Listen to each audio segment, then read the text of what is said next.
Now, the visiting Vice President of the United States, Kamala Harris, is expected to reiterate her country's support for Ghana to secure an International Monetary Fund deal. Now, Ghana is seeking a $3 billion bailout from the fund to address shortfalls in the economy, but a deal with the Paris Club stands in the way.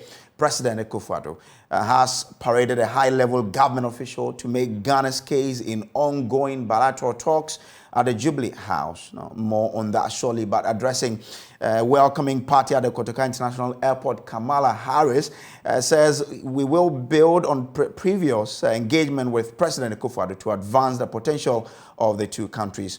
Kamala Harris will also visit Tanzania and Zambia to wrap up her tour of the continent. She believes Africa has a huge potential to grow and prosper. Deputy Director of Communications at the Jubilee House, Jefferson Saki, says President Kojo and Kamala Harris will discuss matters of mutual interest. Chairman of the Economic Community of West African States or ECOWAS, the president is privy to a lot of security situation in our sub-region and especially our continent. Basically touch on that.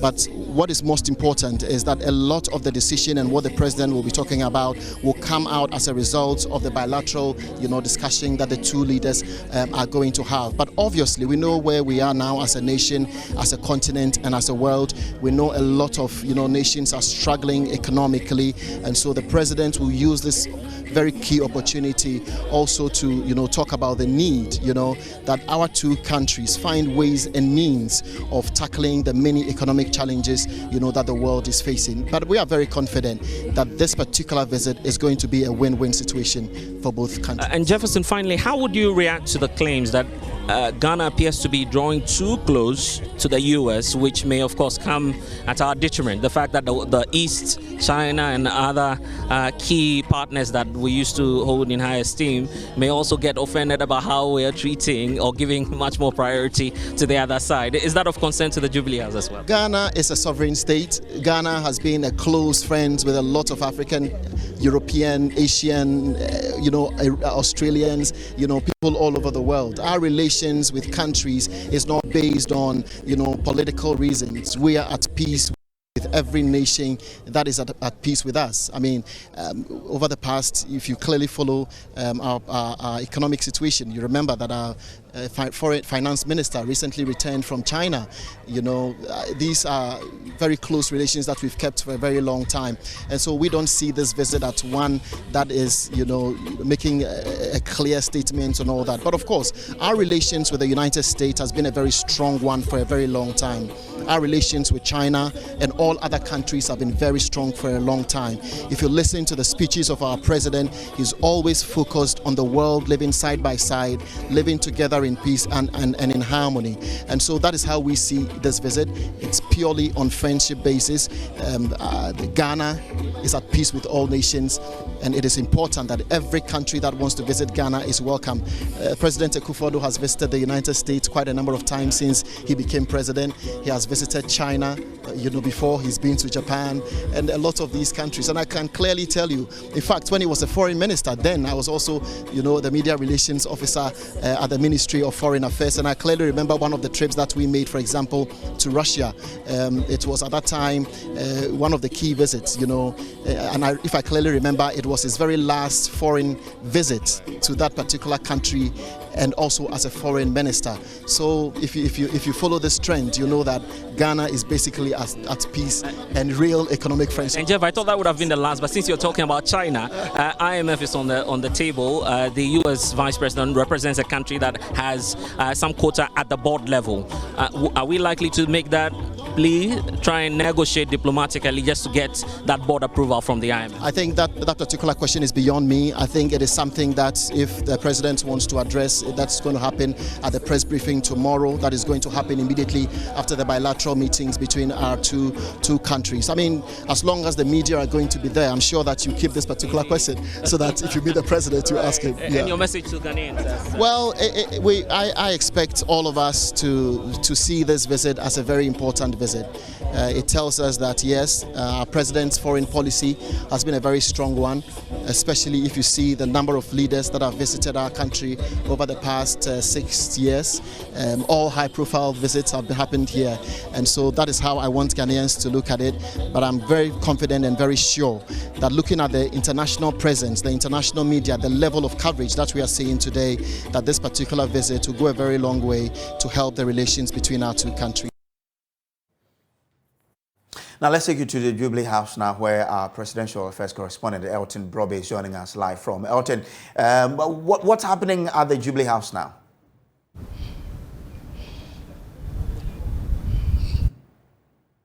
So, Brace, so what is happening is that preparation is still ongoing here at the Jubilee House to formally welcome the U.S. Vice President. She'll be here to formally meet with President Akufo-Addo, and then we'll enter into a series of meetings before the joint news conference that will be hosted by President Akufo-Addo and the U.S. Vice President. Now, let me walk you through what is going to happen here today. Now, she will come through the main gates over there, as you can see.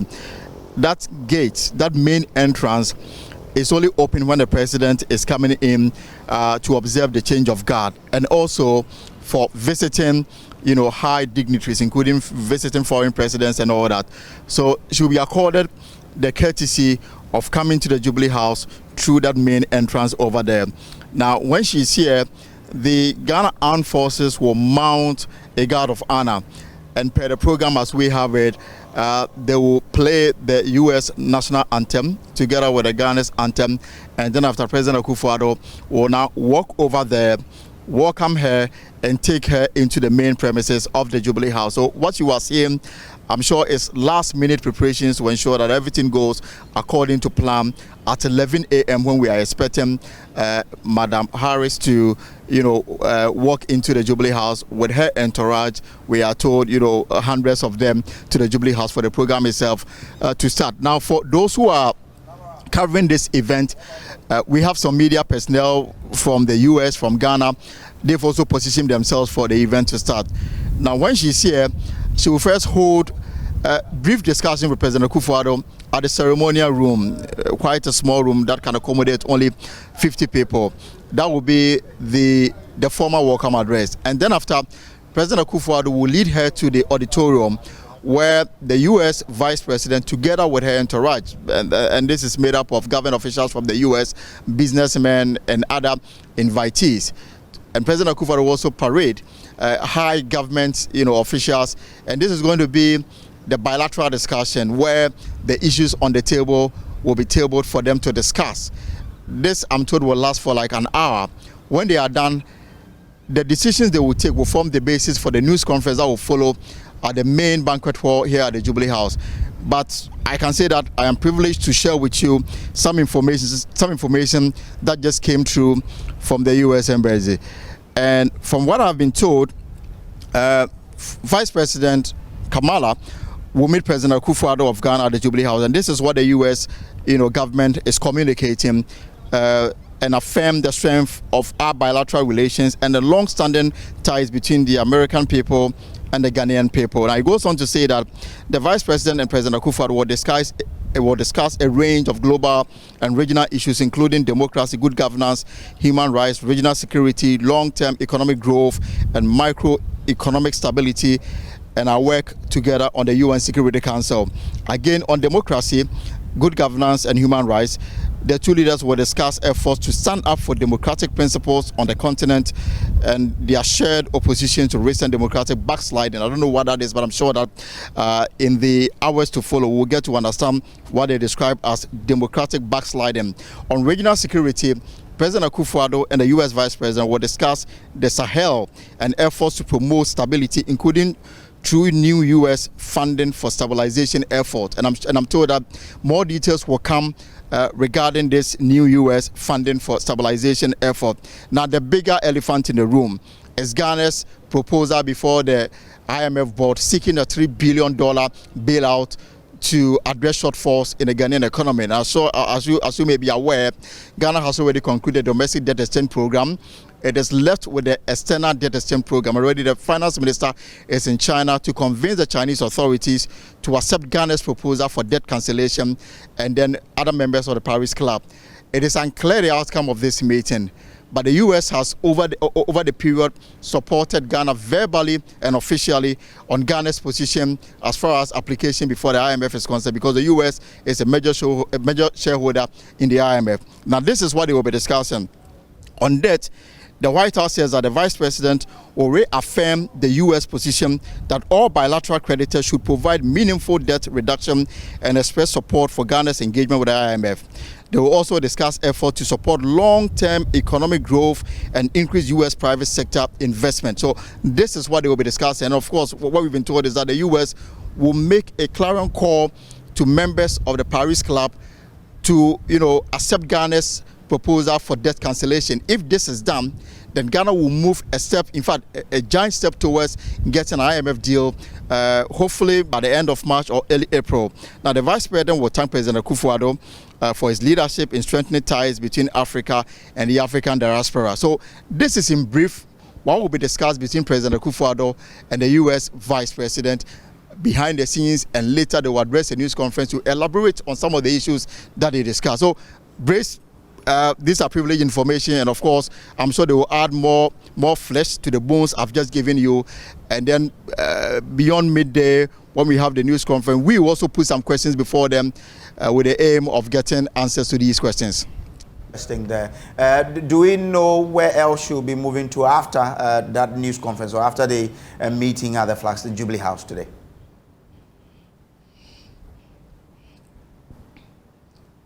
So again, the White House, communication provides some insight into what will happen after after actually midday this afternoon. So Vice President would visit Vibrate Space. We are told it's a community recording studio for young creatives located at Freetown Skate Park in Accra as part of an effort to engage directly with young people and highlight the dynamism and creativity taking place across the continent.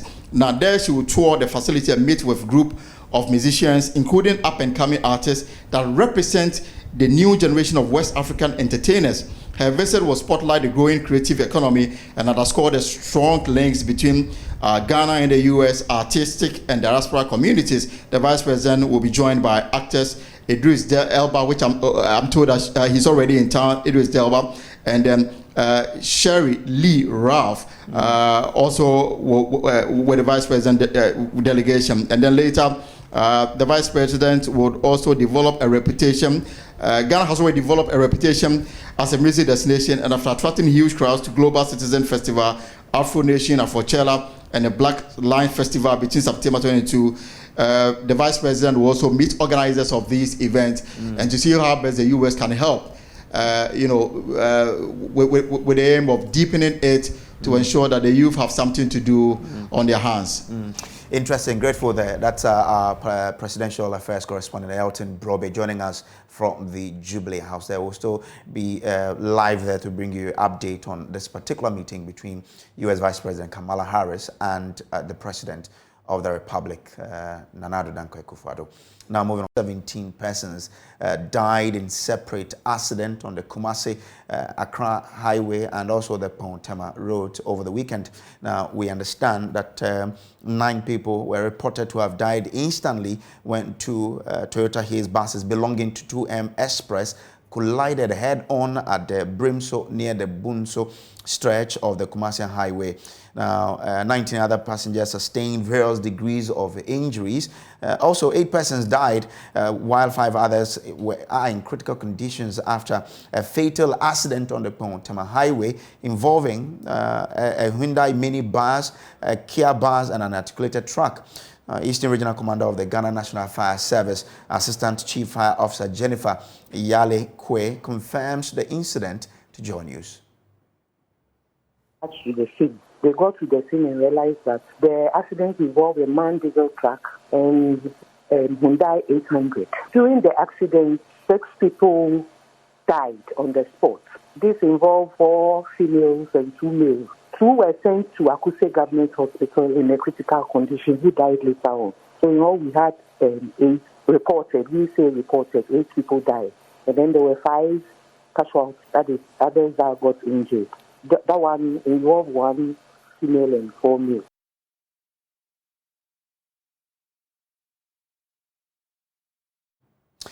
Now, these latest incidents occurred after the latest records by the National Road Safety Authority indicated that death from road accident plummeted by 15% between January and February 2023. Now, authorities were optimistic that engagement with relevant stakeholders will further reduce the rate, but with the latest development claiming 17 lives in just one weekend, what needs to be done urgently at a time that Easter celebrations are just around the corner. Let's talk to Acting Director General of the National Road Safety Authority, Engineer David Adontain, who joins us live now. Grateful that you could join us here.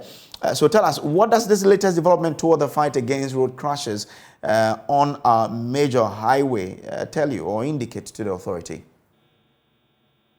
Well, good morning, my good friends, and thank you for this opportunity. I think that we had a very bad weekend in Ghana, our roads, where, as you just narrated, about 17 persons have lost their lives in 2 crashes, one on the Akosombo Road Highway and the other Accra Kumasi Highway. We have gotten all the reports. We are scrutinizing, investigating the cases, but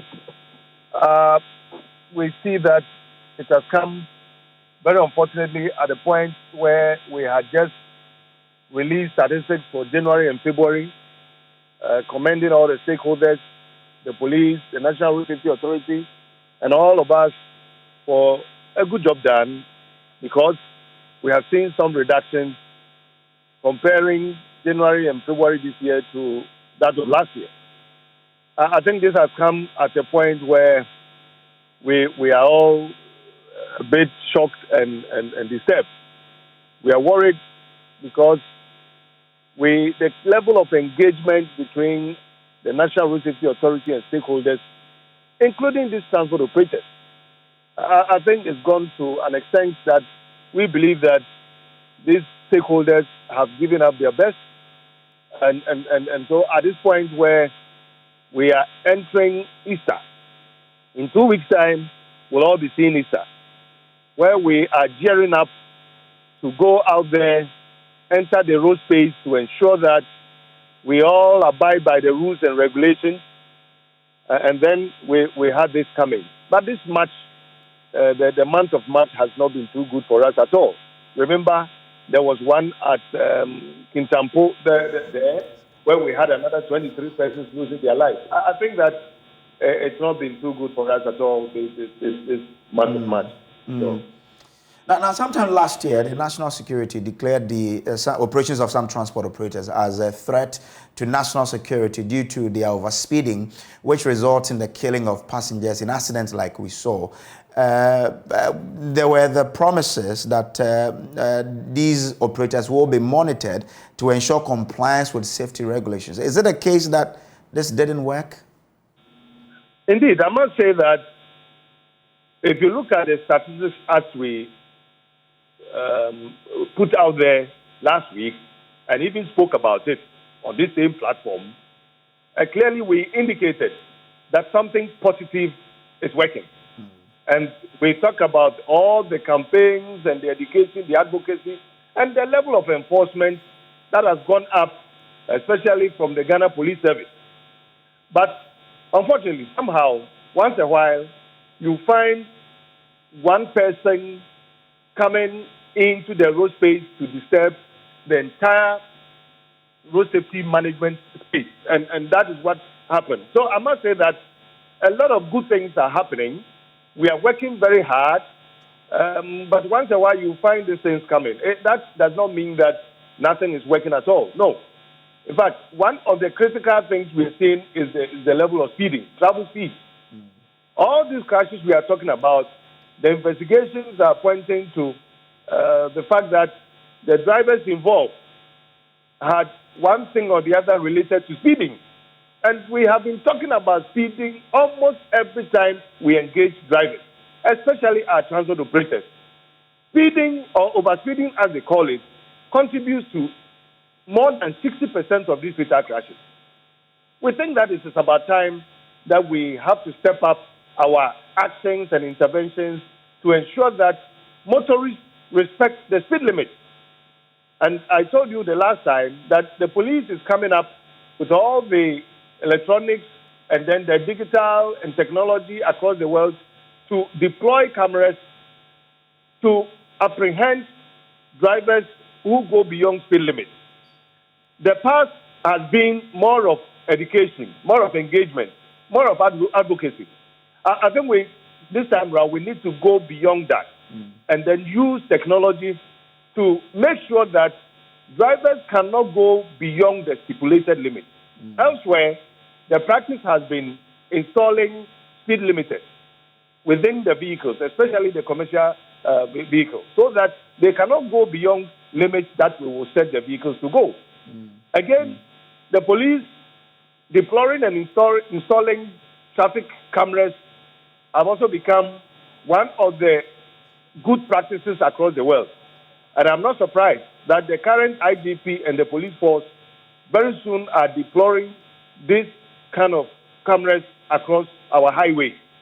But I am also happy to note that very soon, apart from the fixed cameras, there are going to be vehicles that will be running with us, you and I, as we hit the highways. Vehicles from the police will be driving, will be moving with us. In these vehicles are cameras that will be monitoring our behavior, our speeding, in a manner that if we flout the laws or the speed limits, will be captured by cameras, and then police will use technology to follow us, apprehend us, and then get us to be forthcoming in terms of payment of fines. I think we need to go beyond where we are now, and I believe that this year there will be a change in the dynamics of road safety management.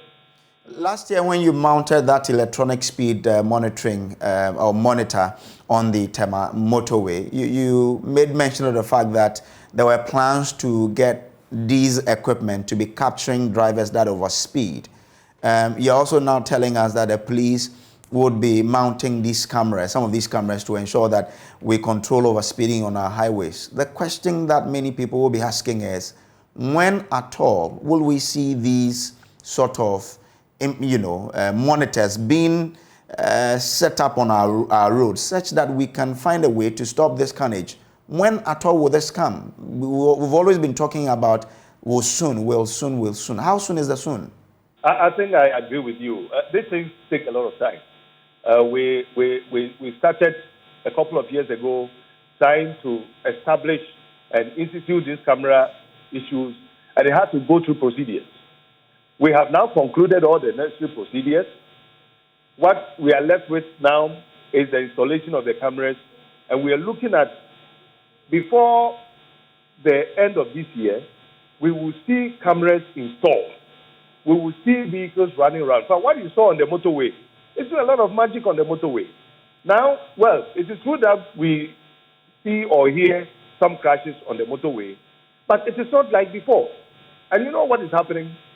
The electronic road signs, speed limit signs that we have put on the motorway is doing a lot of magic, because people can see.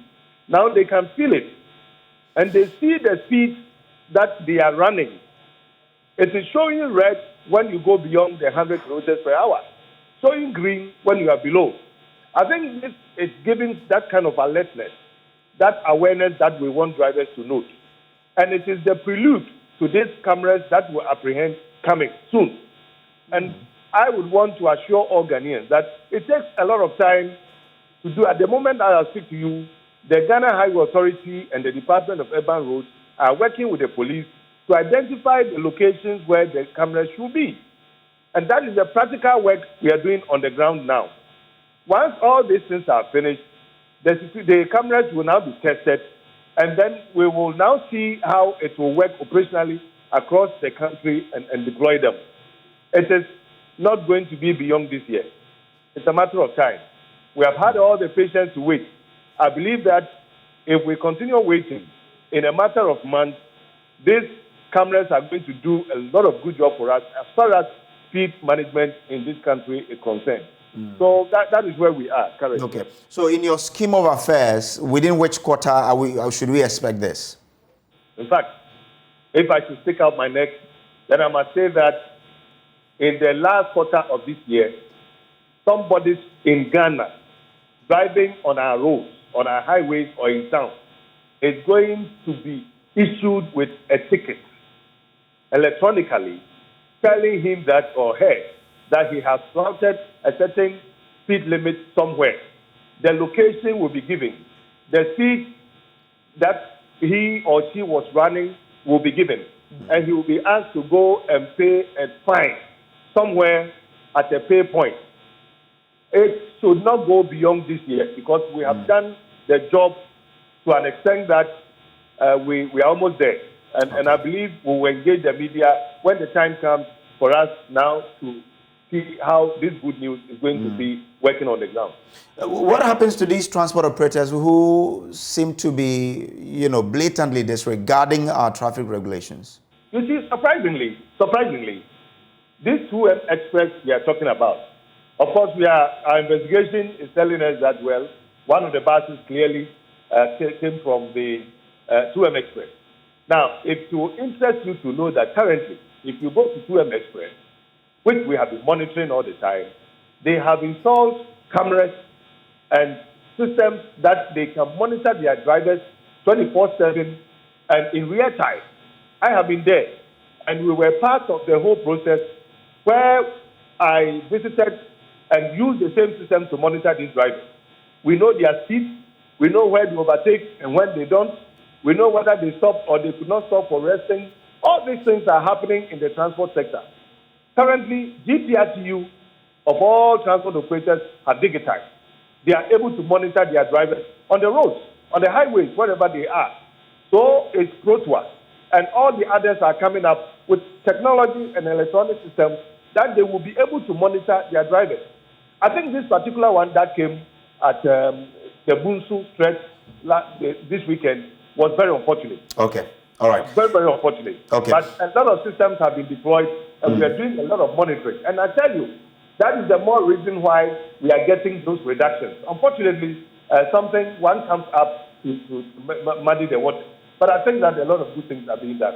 Okay. I'm grateful to you, sir, for joining us. So that's the acting Director General of the National Road Safety Authority, Engineer David Adonting there. Now, as the world strives to mitigate climate change, Ghana continues to lose forest cover to several factors affecting the country's carbon emissions.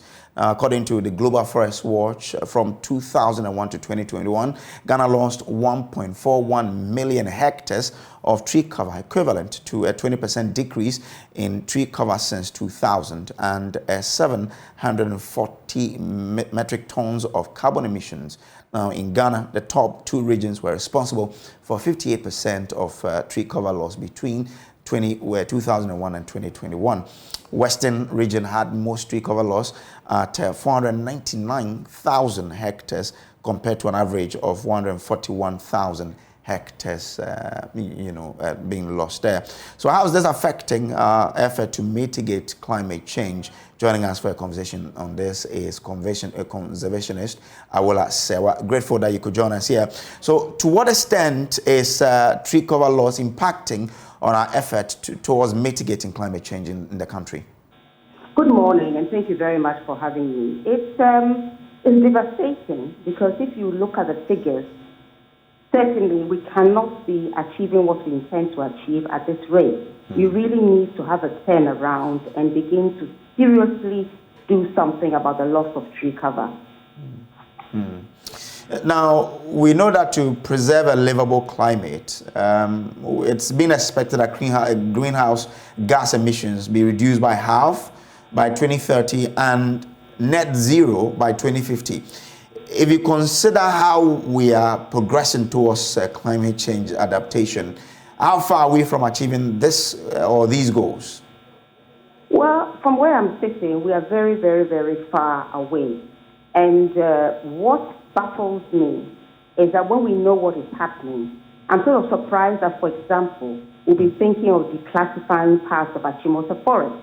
What we need to do at this stage is to increase the forest cover we have, not to decrease it. So declassifying parts of Achimota Forest, when we know what's going on, baffles me. And yes, there have been good initiatives like Green Ghana.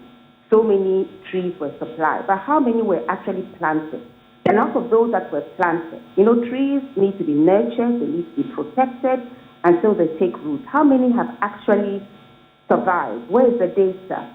And I can tell you, not anybody telling me, but a fact finding from myself, that a few assemblies could not have all the trees they had planted. And a number of them, just died. So we do have a problem that we need to seriously address. It's not a question of going to conferences and going up and down, but it's a question of really doing some serious work about what is happening. Are you saying that we're not doing serious work? And if you say serious work, what do you expect to happen? Well, what I expect to happen is to see a turnaround. So, for example, the first thing I expect is for the government to say that we are no longer going to declassify parts of Achimota Forest, because it's about the last remaining green belt. It's the lungs of Accra. Why would you want to get rid of parts of your lungs? I also want the data to come out about the, Green Ghana. There's no point in planting so many trees when, because they haven't been protected from goats and things like that, or nurtured, or sometimes they're not even planted.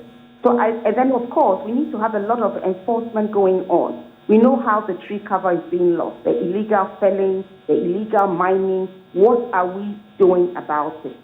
For example, when it comes to the illegal mining, we know what happened, for example, Akonta mining in the Tano Nimiri Forest Reserve. What action has been taken against high-profile persons who have been engaged in the destruction of our forests? So long as the high-profile persons get away with it, I'm not quite sure that it shows a seriousness in attaining our goals. Even now that there are programs available for the country to be selling carbon credit, how do you expect government of Ghana or the country itself to take advantage of this to ensure that we are able to then preserve a lot of our forest cover? Thank you very much. A very good question. For example, I want to hear that we are no longer going to mine bauxite at the Etiwa Forest Reserve, and we're going to declare it as a national park. This will also honor the late Oteng Ajay, who was a fantastic campaigner for Etiwa Forest Reserve. We know that we can get money from the carbon sink, so why on earth do we want to go and mine bauxite there, when we know that it would kill endangered animal and plant species, destroy the ecosystem, and poison the source of water to over 5 million people? So that's one thing I want to hear. If we want to take advantage of it, we can't take advantage of it when nobody knows whether or not we intend to proceed with the mining of bauxite. As you may be aware, the case is in court as we speak, and I'm one of the plaintiffs. The case is in court. The campaign was formidably led by Erocha Ghana. So there are so many little things we can do to show that we are serious. We cannot be serious when we know that we can get the carbon sink from Etiwa Forest, and yet we are hell-bent on mining bauxite there.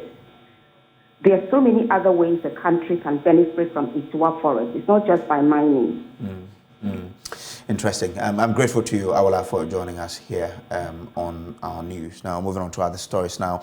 Non-governmental organization Moving Health has donated 5 tricycle ambulances to 5 outlandish communities in the Sisala East municipality to aid in their emergency services. Now, the tricycles, ambulances, also known as the Sisala East Tricycle and tricycles, fabricated and redesigned into ambulances using local people and materials. Now, Chief Executive Officer of Moving Health, Isaac Amwa Kwansa, noted that apart from the tricycle ambulances working to reduce maternal death in the municipality, it will also improve the local economy of the area.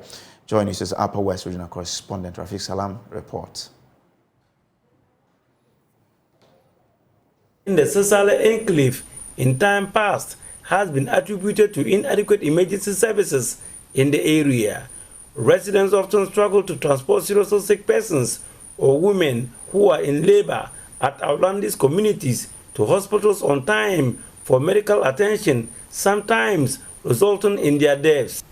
Country Director for Virtue Foundation, Mohamed Issa Batagale, recounted one of many instances that he has to yield to pleas from stranded family members of women who are in labor to transport them with his car to the Tumu Municipal Hospital. There was a young lady in labor that had been attended to by a traditional birth attendant, and unfortunately she couldn't deliver. She became weak and couldn't even sit on a normal motorbike. So I was pleased to give her some support to the main hospital. Bringing her to my car, I saw a very weak and frail young lady. The lady accompanying her was actually even saying out of frustration that the mother passed to eternity because of this. And I said that, okay, then why don't we try to get her to the hospital? Out of fear, we sped actually. And upon reaching one community, we ran into a speed ramp and she delivered in my car.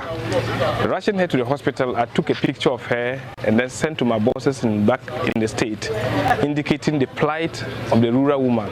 In an attempt to give life, most of them lose their lives. What can we do to help? And it is based on that we improvised 2 tricycle ambulances, one stationed in Bogobale, another one stationed in Bano. It is based on that we are able to raise some data. Then we felt the need to invite a group that are focused on health emergency transport system.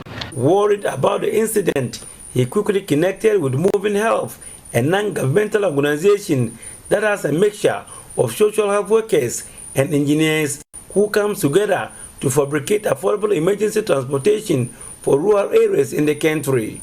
Moving Health has been in the Sisal Enclave since 2019 and provided the first tricycle ambulances in 2021 to 5 communities on a pilot base. Some concerns were however raised in the usage of the tricycle ambulance by the residents in a feedback and data collected by Moving Health and presented by its development lead, Stephen Majo.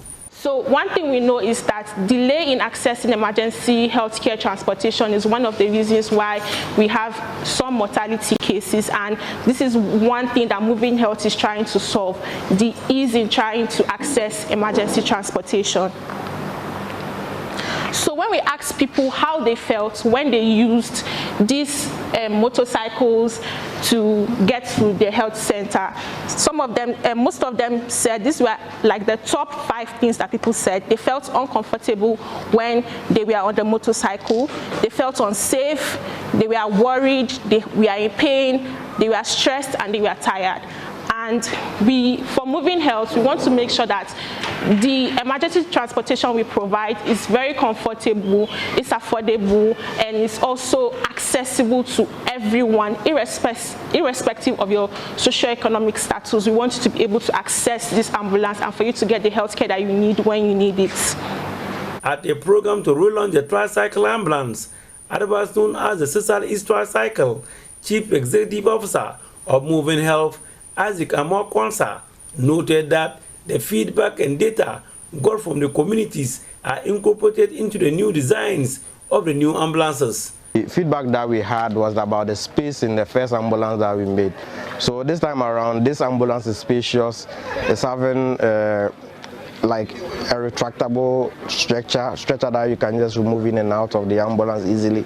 Then it's having a lot of ventilation and the lighting system. So the lighting system is key, because sometimes when they are on the way transporting a patient, sometimes they have to attend to the patient and they need lights to attend to the patient. So that's why we made those new changes, and we made the body in such a way that it's having a lot of thermal characteristics.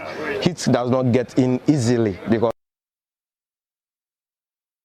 Now let's take you to the NDC's headquarters now, because we understand the NDC's presidential hopeful, former President John Dramani Mahama, will be facing the party's vetting committee to explain his bid to them. Now, from the party's headquarters is my colleague Besmak Kwekwa-Sante with all the update from the Kweku. Bring us up to speed with what's happening there.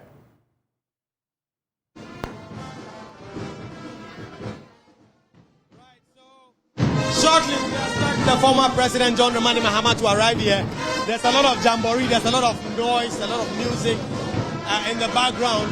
very shortly. We expect the former president to be here. But let me speak to the Greater Accra Region Chairman of the NDC, Niyama Ashite, on what the expectation is ahead of the former president's arrival. Is expected to be the vetting. The former president is expected to be subjected to some vetting.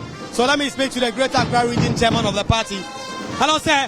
What do we expect to happen today? What is the plan? Good morning to your viewers. The main agenda today is His Excellency John Dramani Mahama, the incoming president for the Republic of Ghana 2025.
Also back to the Jubilee House, where our presidential affairs correspondent Elton Brobe is standing by with update on the official visit by the U.S. Vice President Kamala Harris. Elton, what more is happening now? We can see in our shot that the president is waiting. What's happening there?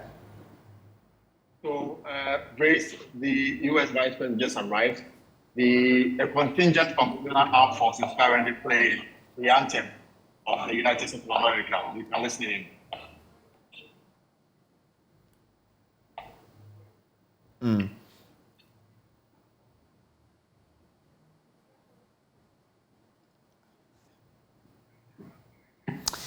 So, as you can see, the president, Nana Addo Dankwa Akufo-Addo, is standing by the wife, First Lady, and they are waiting the arrival of Kamala Harris, the Vice President of the United States of America. We understand she is at the Jubilee House now, but the national anthem of the United States is being played.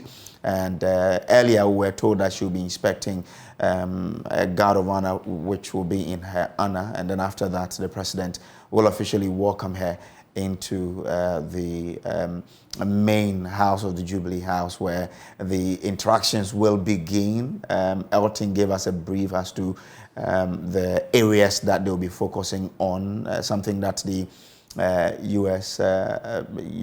Released earlier about what the areas of focus will be. So as you can see in the shots there, the Special Guard of Honor being,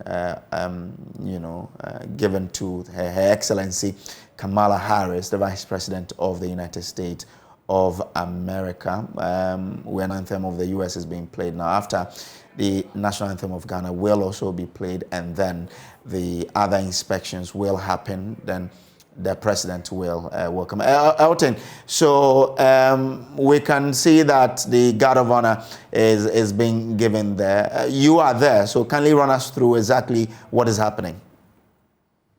So the anthem of Ghana is being played as we speak, and after that, the U.S. Vice President will be also to inspect the Guard of Honor, which is being mounted by personnel from the Ghana Air Force. And then after, we'll be also into the main building here at the Jubilee House. So the two national anthems are done. The commander who is supervising this parade is just about inviting the U.S. Vice President to come and inspect a Guard of Honor in her honor. And this is personnel drawn from the Ghana Air Force. Now, when that is done, the military part of the program will be over, and then the red carpet that has been laid beautifully for her will take us straight into the main entrance of the Jubilee House. President Akufo-Addo, together with the First Lady, Rebecca Akufo-Addo, and other top government officials are all waiting. Now, the first, assignment will be photographs will be taken by the two leaders, President Akufo-Addo and the U.S. Vice President. And then after they move into the ceremonial room, they describe this as patriotic. It is going to be a brief welcome by President Akufo-Addo. They will exchange pleasantries. They will exchange some few words, and the media will be allowed into the ceremonial room to capture this. Now, when that is done, they will move out of the ceremonial, walk to the main auditorium, which is about 50 meters from the ceremonial room. This room is a bit bigger than the ceremonial room. Now, in this room, you will find personnel or top government officials from Ghana side and top government officials from the U.S. side. And then they will set the ball rolling in terms of the issues on the table to be discussed. Now, on your shot, for those who are watching this live on JoyNews, the U.S. President is now being taken to inspect the Guard of Honor. Now, at the auditorium, this is where they will have the face-to-face engagement. I'm told that about 15 from the Ghana side, 15 from the U.S. side. And the issues about democracy, about peace and security on the continent, about economic development, these are the key issues that they will discuss. And they will be signing some MOUs on the Ghana side and the U.S. side. Now, when they are done with this, the assumption is that they will come to some kind of agreement. The agreement is what they will be announcing to the media at the banquet hall, which is about 100 meters from the auditorium. And then the two leaders will speak to the media, and then they will take questions. My information is that they will take 6 questions, 3 from the U.S. media, 3 from the Ghanaian media. And then when that is done, that will bring to an end his first visit to the Jubilee House, but that will not be the end. At 7 p.m. this evening, back here, President Akufo-Addo is hosting a dinner in her honor. And the media was also invited to cover the opening of the dinner, after which the two leaders will sit down to have something to eat, and that will end her engagement with President Akufo-Addo. So the guard of honor inspection is done. The U.S. Vice President is now being ushered again to the days, and per the protocol, the national anthem of the U.S. and that of Ghana will play it again, and then we'll get down to business at the main ceremonial room of the Jubilee House. Interesting. So that's by way of what's happening at the Jubilee House now. So Elton, we understand that aside the president, who are the other state dignitaries who are also there? Do we find some ministers there who will be part of this? Other MPs trooping in to take advantage of this great opportunity to meet the Vice President of the U.S.? So this is quite a managed, highly invited individuals. And indeed, so on the government side, I know that the president will lead the government delegation, and the vice president will also be there. The minister for finance, his name is on the list, but I'm not too sure whether he's in town. We have to come across if he at the Jubilee House. And there is also the minister for national security, the acting minister for trade, the minister of information is also here, the chief of staff, and other personnel on the government. And these are top government officials that will be meeting. The U.S.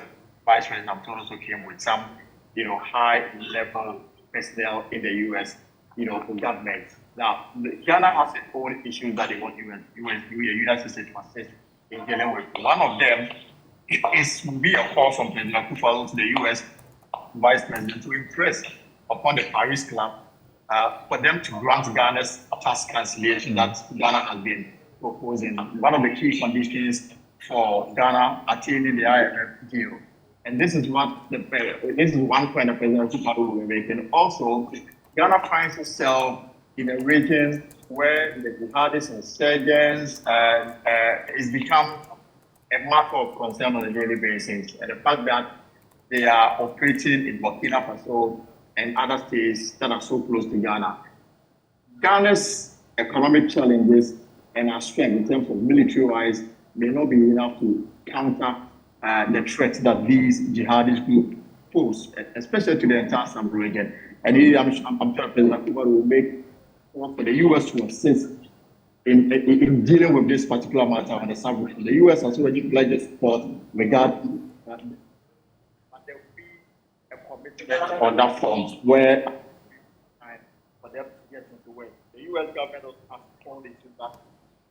They want to put across. One of them will be the respect for human rights. I don't know whether a position taken by a member of parliament, which finds is spoken in a private member's motion against, LGBT. My provision, the U.S. will hammer on the need for government to respect the rights of people in that category. How that is pronounced, we are all waiting to get the details of it. Well, so there you have it, the state visit of the U.S. Vice President Kamala Harris to Ghana. The President of the Republic, Nana Addo Dankwa Akufo-Addo, is waiting for her to finish inspecting the Guard of Honor, and then the other processes will begin. You can see a well-attended event there. Our man Elton Brobe is still with us. He will be taking us through all that will be happening in the house this morning. We would ensure that you don't miss any bit of what is open to the public. Once it is opened to the public, you trust JoyNews to bring that to you. Elton Brobe is still with us from the ground there. So the inspection is over. Okay.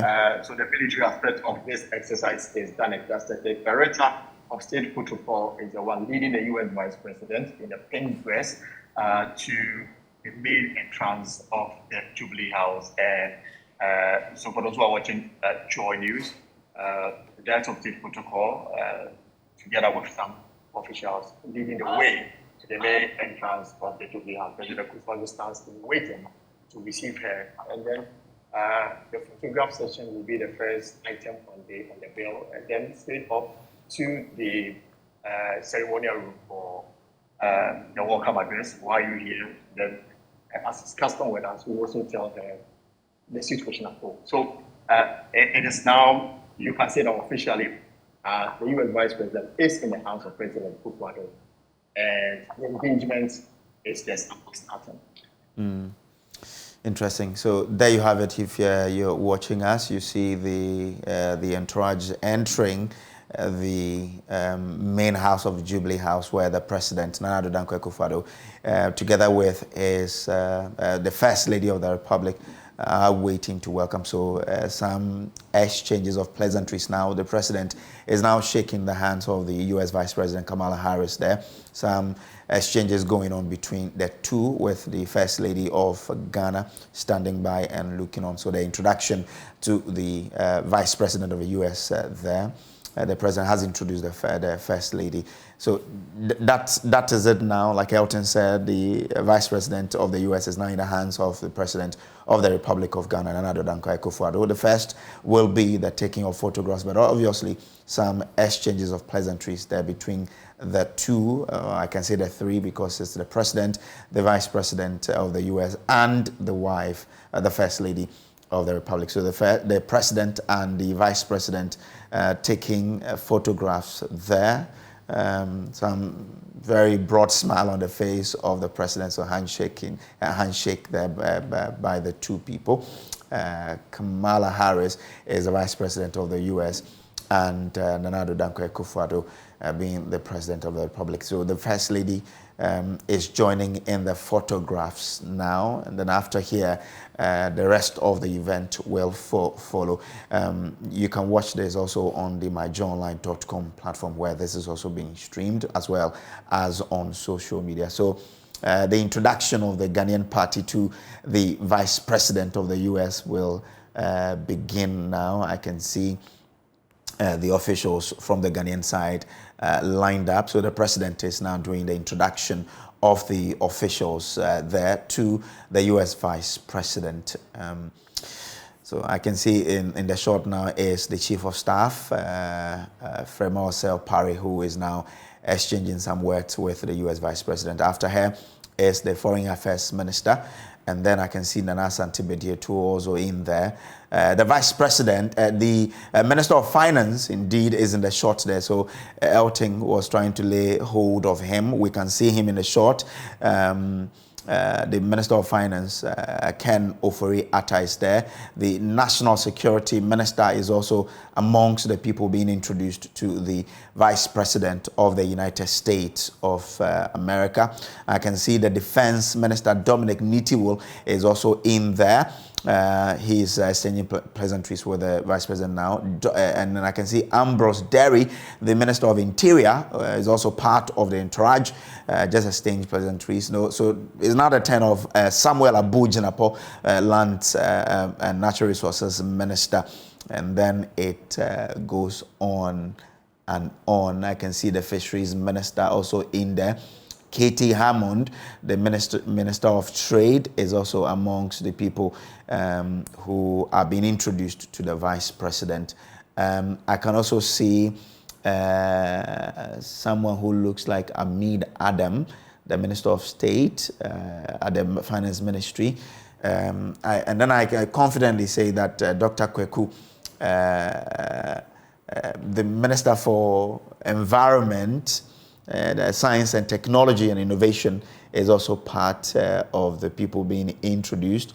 Kojo Nkrumah is the Minister for Information. He's also being introduced. So these are the government of Ghana entourage or team who are being introduced to the Vice President of the United States of America. So from this exchanges, then they will enter into that chamber where the two leaders will be having some tete-a-tete. We understand that the conversation will be over security, will be over deepening bilateral relations between Ghana and the United States of America. It would also be touching on the effort of Ghana to secure an IMF deal by April. So now it's the turn of the U.S. side. I can see the Ambassador Palmer there now exchanging pleasantries with the President, Nana Addo Dankwa Akufo-Addo. So quite a hearty encounter there between the team from Ghana and the team from the United States of America. Mind you, this is the state visit of Her Excellency Kamala Harris, the Vice President of the United States of America, to Ghana. It stems over several issues that will be taken care of as part of this particular visit. We understand there will be a visit to the Cape Coast. The Vice President will be visiting the Cape Coast Emintimaze Palace to interact exchange some pleasantries with the Omahini of Cape Coast. So that's how it's going to be. But you are assured that this is your dial for everything you would have to know on this visit by the U.S. Vice President to Ghana. So be with us 24/7 whilst we bring you this particular coverage like none other. Trust JoyNews, your home of independent, fearless and credible journalism, to bring you all that will be happening on this particular visit there. So in your short is still what is happening at the Jubilee House.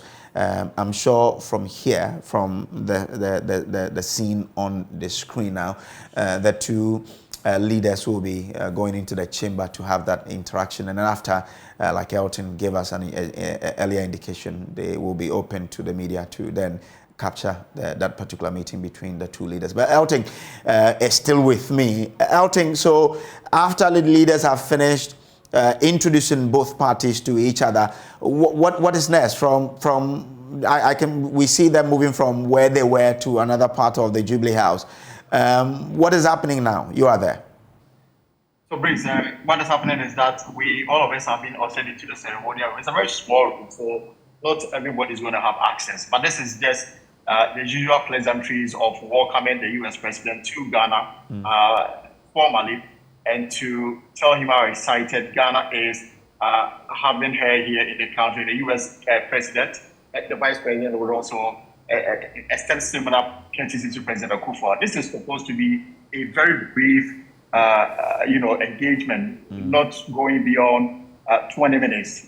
So clearly, the media, everybody has been asked to leave the ceremonial room now as we speak. So everybody is getting out. The only persons available in the ceremonial room, indeed, the U.S. Vice President, his entourage, and of course the government of Ghana delegation. So we have just stepped out of the ceremonial room and still coming to you live on JoyNews. So they're going to have a 20 minutes of engagement, after which we just move to the auditorium. The auditorium is just 15 steps away from the ceremonial room, and then the real issues will get on the table for them to discuss and come to some understanding that will, culminate into an MOU, and then the media will now be told the discussion's outcome and the takeaways in terms of moving forward and actualizing them. So formally, you can say that the state visit is underway, and they are now getting to know each other.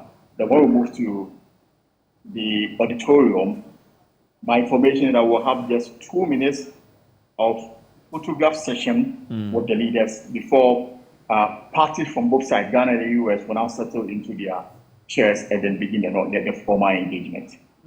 Interesting. Once we saw the finance minister there, it means that the IMF discussions will still be on the table there.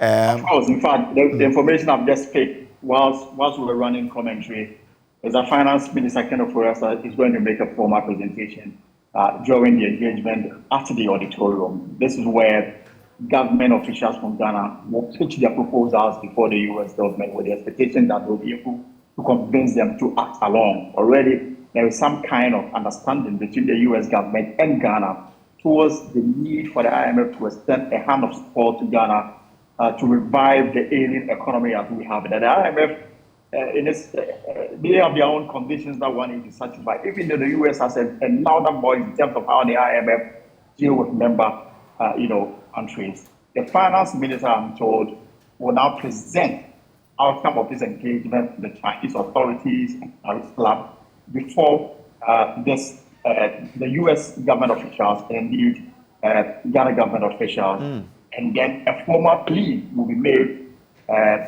hopefully by President Akufo-Addo, to the U.S. to escalate support to get this done. So the implications could be there if an IMF deal is not reached at least before the end of March or April. So the finance minister is one of the facts that one leading Ghana's negotiation to have an agreement with our external creditors. 1.7 billion owed China, and they hold the key in getting other members of the Paris Club to say that we are going along with government of Ghana proposal to cancel our debt. If they have conditions, those conditions will be discussed. But the US has made it clear, and Ghana requires support that is pleading with members of the Paris Club to extend that support to Ghana. This remains, from what I've picked from persons close to the fourth floor, the president's office. It's one of the key agenda the government is pushing. The US government has security, human rights issues, and democracy as one of the concerns that will go. But government of Ghana position and the government of Ghana, main point as far as this bilateral discussion is concerned, is for the need for the US to push harder for Ghana to get that IMF deal. Elton, is that one of the events that is open to the media where the finance minister will be making that formal presentation, so we get to hear the outcome of his engagement with the Chinese government, government and then the Paris Club? Is that open to the media?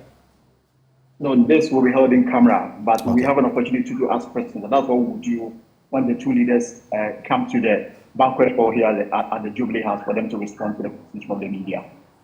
Interesting. So in your shots now is the auditorium where the two leaders will be addressing the press after the in-chamber discussion between the two leaders, which is currently, what we understand, is happening. After that in-chamber discussion, which is, of course, like Elton said, is to welcome the U.S. Vice President to Ghana officially by the President, which will not last for more than 20 minutes.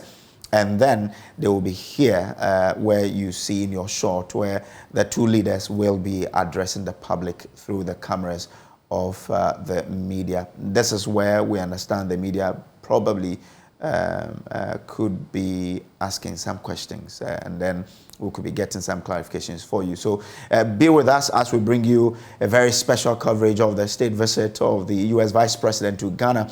Her Excellency Kamala Harris is in the country on a state visit. We understand per her itinerary she'll be visiting some other installations. For example, earlier Elton told us of a recording studio in the capital where she'll be interacting with creatives, and we even understand that actor Idris Elba is already in town as part of this engagement at that particular studio. As part of the visit, we also understand she'll be making a stopover to Cape Coast, where she'll be visiting the Emintimaze Palace, which is the official seat of the Paramount Chief of Cape Coast. And then she'll be visiting the castle as well. So that's how it's going to be. Stay with us as we bring you that outing. So as you are out there, what else is happening around the Jubilee House? Well, it looks like everybody has returned to their various offices. So the bus that heralded entry to the Jubilee House is gone down. Now it's time for work. So those who have engagement to do, I engage the media. Some media representatives sitting in comfortably at the banquet hall, but that's the only thing we can wait. We do not know when the news conference will start, but I'm looking at beyond midday because my information is the bilateral discussion will take some time because of the key issues on the table. So those who are working on their stories have started working on their stories. As you can see, I'm just about entering one of the media rooms to also get out to work. So it's now a relaxed atmosphere here. The Ghana Armed Forces have been marched off. The meetings have started with President Kufuor. The media, most of them are in the banquet hall, waiting for the two leaders to come in and address them. So we are all in waiting to hear what they will say, and that will be the outcome of the bilateral discussion. So the point of focus for us will be the address at this hall after midday, when the bilateral discussions may have been over, and then the two leaders will be addressing the press. Is that it? Yes, absolutely. Okay, so there you have it, is our coverage of the state visit of the Vice President of the United States of America, Kamala Harris, to Ghana. Currently, as Elton has been giving us a brief, the two leaders are in chamber where the President is, they're exchanging pleasantries, and then after they'll be having that bilateral talk where the government of Ghana side will be making some presentations, especially on the outcome of the finance minister's engagement with the Paris Club, as well as the Chinese counterpart. And then, as we understand, a formal plea will be made to the United States of America to help Ghana in its quest to secure that IMF deal by end of March or possibly in the first week of April. So this is Joy News. We are your official eyes and mouthpiece of this state visit by the Vice President of the U.S. So stay with us as we bring you all that is happening at the Jubilee House and on this particular visit by Her Excellency Kamala Harris there. We would wrap up here for now, but we're still keeping our eyes on what's happening at the Jubilee House. Whenever we have the feed that is meant for the public, we'll bring you that so that you can also see what's happening. Especially, we can talk of that particular briefing of the public, and it will be happening on our JoyNews today, likely. So stay with us here. There's more on our website, myjoyonline.com, and also this will be streaming live on our Facebook platform. So thanks for your company, but we're still keeping tabs with you. When we get some latest from the Jubilee House, we'll bring that to you. Stay with us.